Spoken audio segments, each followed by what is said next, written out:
Hi everyone, you're welcome to another tutorial on this channel. Thank you for stopping by. In this video, I'll be showing us the process of making this halter neck shirt with a stylish back. This shirt can be styled in different ways. It can be as a two-piece just like we have at thumbnail. You can also rock with the bodycon top or dress if you don't want your back open as I have here. So if you love seeing tutorials like this, why not keep watching and let's get into the video. For this tutorial, I have this shirt fabric here and it is less than 2 yards. Although you can use any fabric of your choice to make this style, okay? I will be drafting on a pattern paper first before transferring to my fabric because my markings might not really be clear on that fabric. So the first thing I'll do is draw a straight line which will serve as the starting line. Since we are making a shirt, we have to make provision for the button and buttonholes. So from the center of my pattern paper, I marked 2 inches as my button allowance. I'll mark that 2 inches to the hem, then connect the point into a straight line.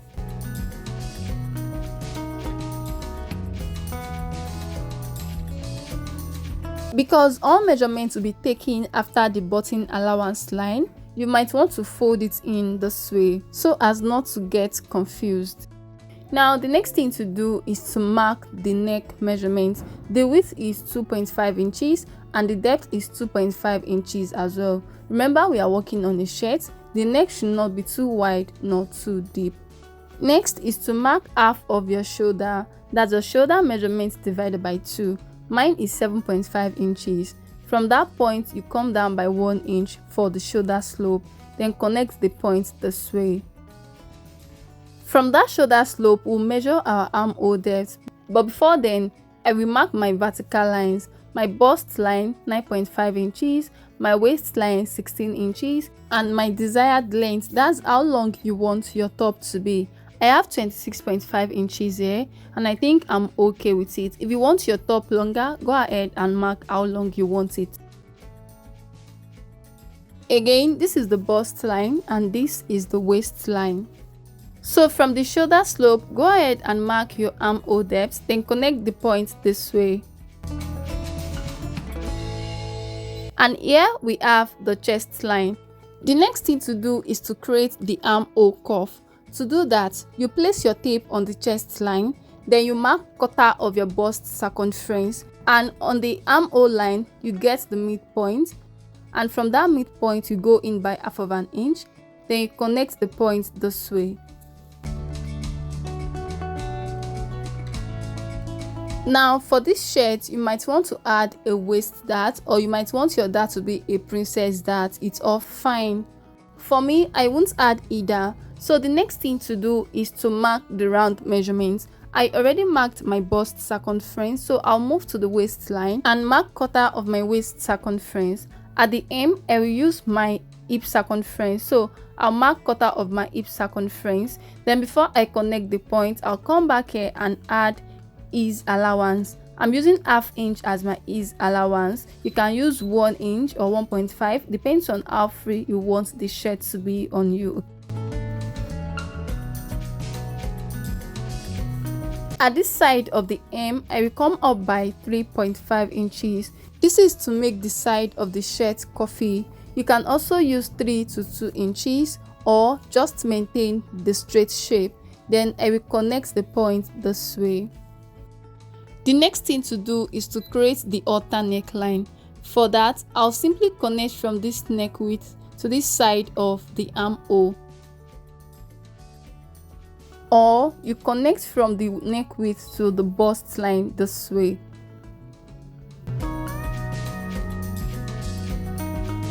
And this is all for the drafting of the front pattern. I will go ahead now to cut it out.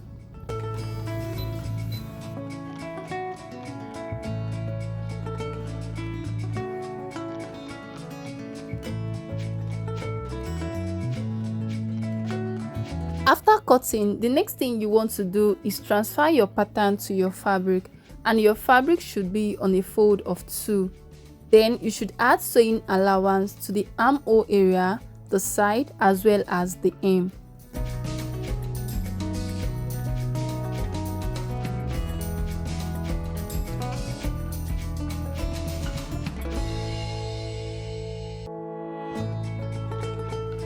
Now that we have the front piece, let's cut out the back piece. The back will be a long piece of fabric. Remember, it will be tied like a belt, so it depends on how long you want it. That is what you are going to cut out. Here I have 35 inches, but if you want yours longer, go ahead and cut it out how you want it. The only thing the back and the front piece will have in common is the side. You have to cut it out the same way. As for the top, you can make it straight when cutting or make it slant.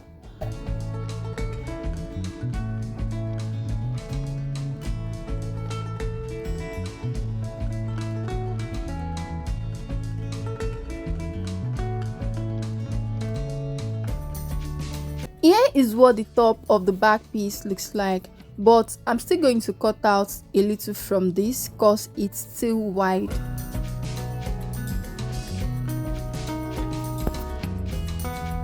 Here is what it looks like now. The next thing to do is to start stitching, but first I will notch the button allowance.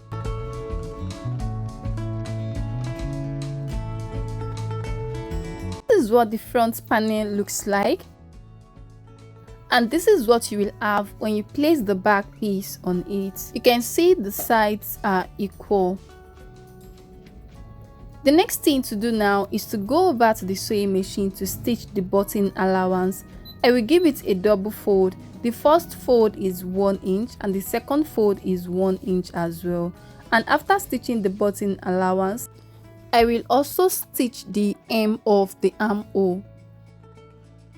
After folding in the button allowance and stitching the armhole area, this is what I have.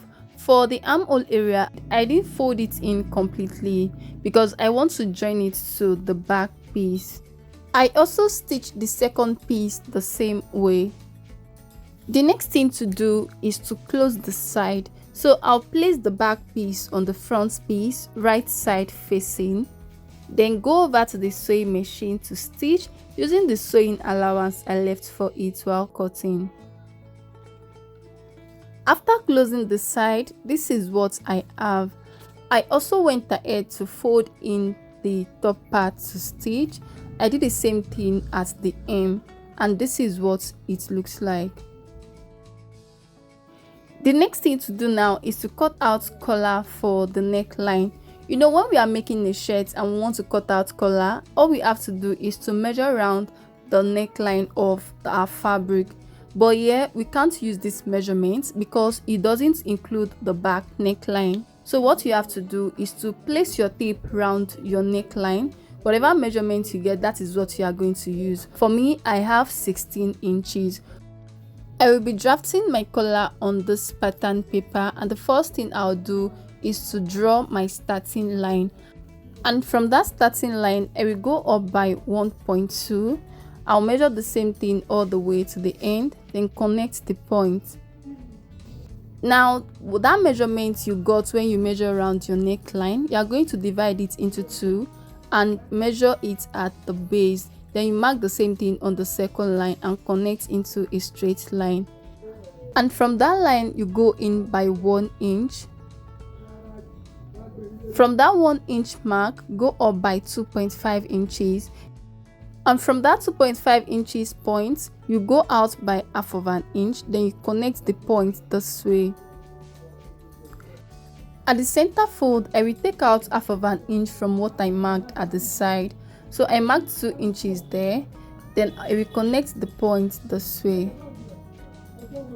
And at this part, I will curve my collar. I will also curve it at the base. And this is all for the drafting. I will cut it out now.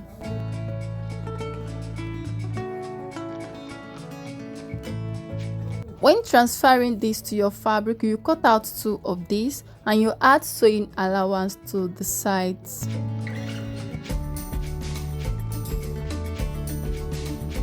After cutting out your collar, go ahead and iron interfacing to it. Then you go over to the sewing machine to stitch it this way. After stitching, I notch the corners before turning it right out, and I use iron to form this gator line so it can look like a two-piece collar. I also folded in the base so it can be easy to stitch.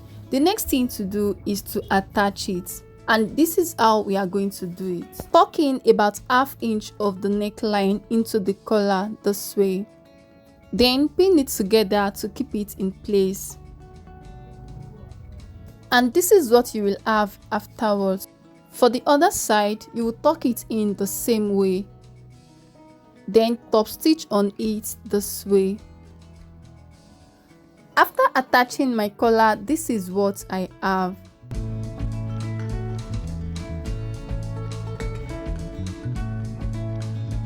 So I fitted this on the mannequin and I realized the armhole gaped. I had to hold that of about 1 inch. That's 1/2 inch on fold, and this is what it looks like. So the last thing we are going to do now is to fix the button and the button holes. And with that, we've come to the end of this tutorial. Thank you so much for watching. If you find this video helpful, please give it a thumbs up and share.